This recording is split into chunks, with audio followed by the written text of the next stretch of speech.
ভোটের মাঠের চিত্র কি? এই প্রশ্নটা আজ আর আগের মতো সহজ নয়। যা ভাবা হচ্ছিল তার ঠিক উল্টোটা ঘটতে চলেছে। বিএনপি যে স্বপ্ন দেখেছিল তা পুরোপুরি ভেস্তে যেতে যাচ্ছে। সবাই যখন ভেবেছিল নির্বাচনটা হবে একপক্ষ, যেখানে বিএনপি হেসে খেলে 2/3 আসন পেয়ে সরকার গঠন করবে, কিন্তু তা আর হচ্ছে না। কেননা পর্দার আড়ালে তৈরি হয়েছে এক ভয়ঙ্কর সমীকরণ। আওয়ামী লীগ মাঠে নেই বলেই সহজে ধরে নেওয়া হয়েছিল বিএনপির জয় নিশ্চিত, কিন্তু তাদের প্রধান শত্রু এখন অন্য কেউ নয়, খোদ বিএনপিরই ঘরের লোক। দেশের অন্তত 7টি আসনে এমন এক অগ্নিকাণ্ড শুরু হয়েছে যা বিএনপির হাইকমান্ডের ঘুম কেড়ে নেওয়ার জন্য যথেষ্ট। তারেক রহমানের কঠোর নির্দেশ যেখানে কাজ করছেন, সেখানে কি ঘটতে চলেছে আগামী নির্বাচনে? জামায়াত ইসলাম কি তবে বিএনপির ভুলে ক্ষমতায়গর ট্রাম্প কার্ড পেয়ে গেল? আজকে আমরা সেই গোপন হিসেব নিকেশ আর মাঠের ভয়ঙ্কর বাস্তবতার মুখোশ উন্মোচন করব। ত্রয়োদশ জাতীয় সংসদ নির্বাচন সামনে রেখে বাংলাদেশের রাজনীতির মাঠ এখন উত্তপ্ত, কিন্তু এই উত্তাপ যতটা না জামায়াতের সাথে বিএনপির, তার চেয়ে অনেক বেশি নিজ দলের ভেতরেই। নির্বাচনের দিন যত ঘনিয়ে আসছে, বিএনপির বিজয়ের স্বপ্ন ততটাই ফ্যাকাশে হয়ে আসছে বলে মনে করছেন রাজনৈতিক বিশ্লেষকরা। কারণটা খুব স্পষ্ট।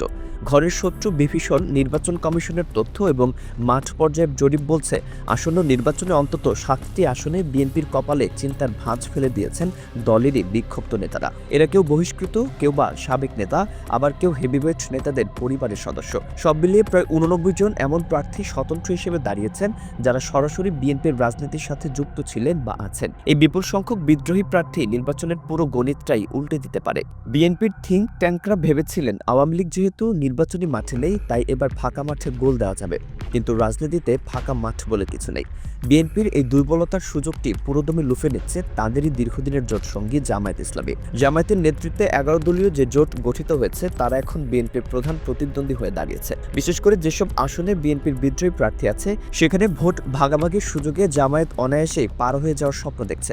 বিষয়টি একটু গভীরভাবে বিশ্লেষণ করা যাক। বাংলাদেশের ভোটের রাজনীতিতে ভোট ব্যাংক একটি বড় ফ্যাক্টর।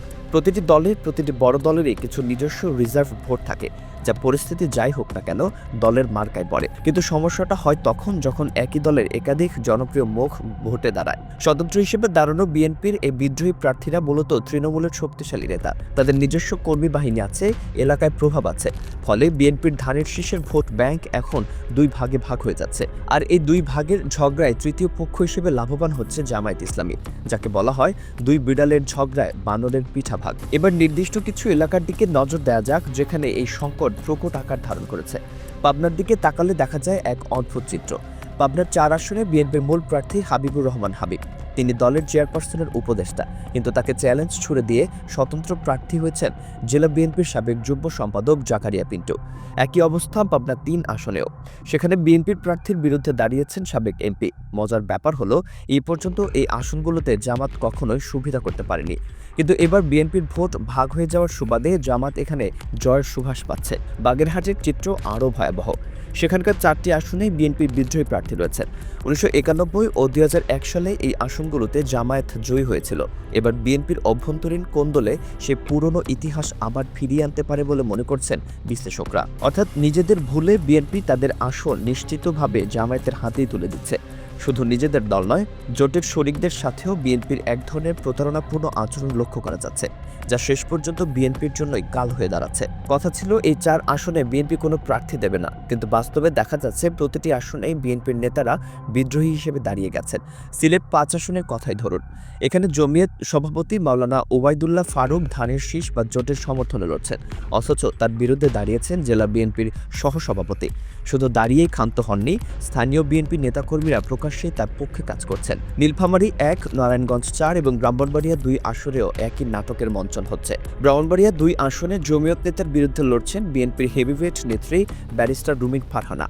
যদিও তিনি দল থেকে বহিষ্কৃত, তবুও স্থানীয় বিএনপি তার পক্ষে কাজ করছে। এই পরিস্থিতি প্রমাণ করে যে দলের তৃণমূলের উপর কেন্দ্রীয় নেতৃত্বের নিয়ন্ত্রণ কতটা নরম। বিএনপির চেয়ারপারসন ব্যক্তিগতভাবে যোগাযোগ করে অনেককে বসিয়ে দেওয়ার চেষ্টা করছেন, কিন্তু কিছু ক্ষেত্রে সেটা কাজ করলেও অন্তত 7টি আসনে তার অনুরোধ বা নির্দেশ উপেক্ষিত হয়েছে। এর মানে হলো দলের চেন অফ কমান্ড ভেঙে পড়েছে, আর যেখানে শৃঙ্খলা নেই সেখানে বিপর্যয় অনিবার্য।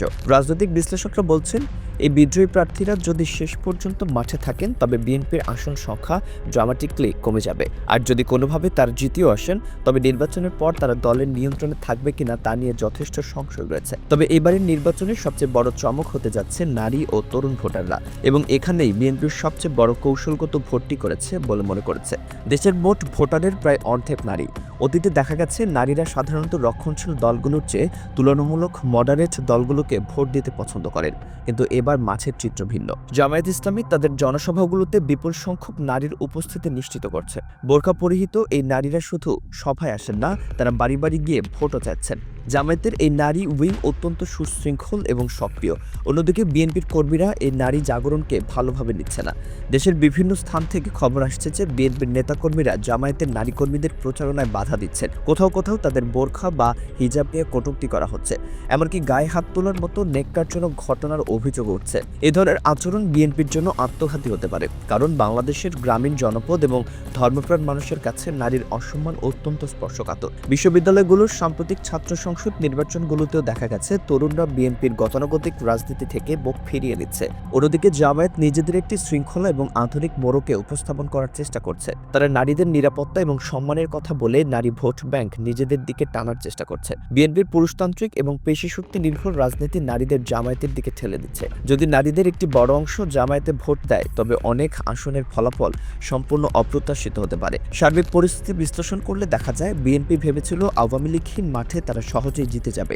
এই অতি আত্মবিশ্বাসী তাদের ডুবিয়েছে। তারা নিজেদের ঘর গোছানোর চেয়ে ক্ষমতার ভাগ বাটোয়ারা নিয়ে বেশি ব্যস্ত হয়ে পড়েছিল। মনোনয়ন বাণিজ্যের অভিযোগ, ত্যাগী নেতাদের অবমূল্যায়ন এবং কেন্দ্র থেকে তৃণমূলের বিচ্ছিন্নতা, সব মিলিয়ে বিএনপি এখন এক গভীর সংকটে। অন্যদিকে জামাত খুব ধীরস্থিরভাবে তাদের গুটি সাজিয়েছে। তারা জানে কোথায় আঘাত করতে হবে। যেখানে বিএনপি নিজেদের মধ্যে মারামারি করছে সেখানে জামায়াত চুপচাপ ভোটারদের দাঁড়ে দাঁড়ে যাচ্ছে। তারা বিএনপির বিদ্রোহী প্রার্থীদের উস্কে দিচ্ছে যাতে ভোট ভাগ হয়।